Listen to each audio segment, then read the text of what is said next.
Hey everyone, today's video is something that you keep asking for, so I'm gonna do it, okay? Dissociative identity disorder, what is it?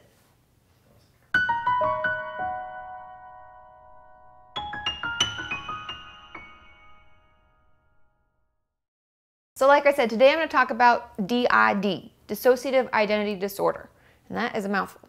Otherwise known as multiple personality disorder. So if any of you asked me, because some of you did, to do multiple personality disorder, it's the same thing. Ta-da! So, what is it? Now, I did a video recently with Melissa. I drank the seawater. And if you haven't checked that video out, I would encourage you to check it out. And we talk about maladaptive daydreaming.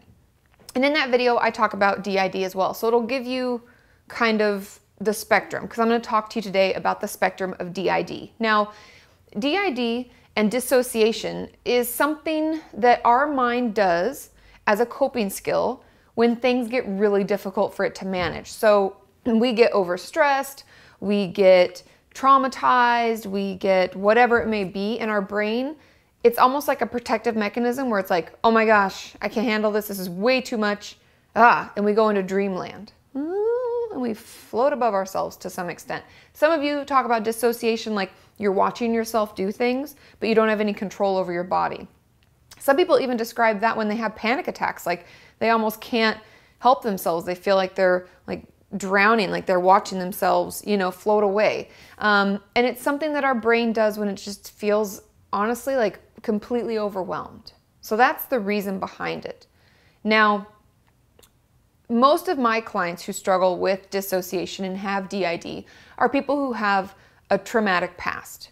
It may have been sexual abuse, it may have been physical abuse, it may have been like anything repeated of those sorts, or something that just seemed so overwhelming and horrible, like a complete devastation of their city if they were hit by a tornado or something like that. I've had clients who have very traumatic pasts, and that's where the dissociation starts. Now, the way they describe it is on a spectrum. Now, those of us who don't struggle with dissociation regularly may have the experience that I have when I get really exhausted and stressed out and I'm driving home from work and I'm like, la la la la, I'm singing my favorite song, who knows what it is, and then I'm like, wow, I made it home, how'd I get here, right? And then you're like, holy shit, how'd I get here? That's dissociation. And it's really daydreaming, almost. Like we just kind of space out. We just go into autopilot, right? We have all these terms we use, but that's kind of like on this end of the spectrum. Like, well, it's very mild. It's kind of just because we're tired. We had a lot going on, but now we're back and our life wasn't disturbed by it. Now, that is like the low end of the spectrum. The high end of the spectrum being someone who fully participates in a whole other life. Hence why this used to be called multiple personality disorder, because people will create a complete alter ego, I guess, or alternative life. And I talk about this in Melissa's video a little bit about maladaptive daydreaming. Now, they call it maladaptive daydreaming. It's really just on the farther end of the spectrum of dissociation and DID. And people can spend hours each day in this daydream, and you will have a whole nother life. Like, my name could be Lucy, and I live in New York City in Soho, and I have this amazing husband, which I already have. Hey, Sean. And I have this amazing house. I have this cute dog. He's a French bulldog. He's a rescue. He's so cute. Right? We create this ideal alternate universe. Now, no wonder we want to live there, right? I'd like to have that life. Hello. And so, our real life, when you have to let go of that, when a doctor or a therapist is like, you're spending 5 hours a day daydreaming as this other person, you're going to have to stop. We look at them and we're like, are you kidding me? My life right now is a little hectic, if you haven't noticed. I'm a little stressed out. Things aren't really going my way. I don't really want to leave this life to come back to my regular life. And so therein lies the struggle. Now, the main reason that it will go away, or that the urges to spend all this time in this other alternate universe or with this alternate persona, is when we actually treat that initial trauma. Because people with DID, it usually starts when we're very young. Like, let's say 8 to 12. That's usually the range when people begin showing symptoms of this.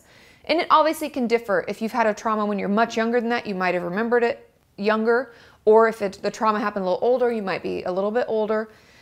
But that's kind of what we've noticed. Now, when we work through that trauma and we do all of that horrible, hard trauma work, we process through it, we work with our therapist. Talk therapy, they say, is the best. And then after that is CBT therapy. I bet you're seeing a pattern that those are usually the most useful, but research shows those are the most useful. And so if we work through that trauma, all of a sudden, we aren't daydreaming anymore. We don't know why. We're not dissociating. Things get stressful and we are here and we are fine and we manage. And that's the end of it, to be honest. So what DID really is a way for our brains to cope when we're really overwhelmed. And we have to kind of go away from what's happening, because what's happening right now is just way too much. And so we'll go away. But once we process through all of that all those traumatic happenings, then we're okay to be present, to stay present. So if you are struggling with this and you find yourself either daydreaming all day or majority of your day, or you find yourself dissociating, because I have a video on dissociation itself. So if you haven't checked that out, make sure you check that out. If you're struggling with either of those things, I would encourage you to talk to your therapist, to find a therapist. CBT or talk therapy is best. There are also lots of groups and things if that is something that helps you to hear from someone else's experience. But most of all, we have to work through all of the stuff that's happened to us before, because that's the real reason why this is happening.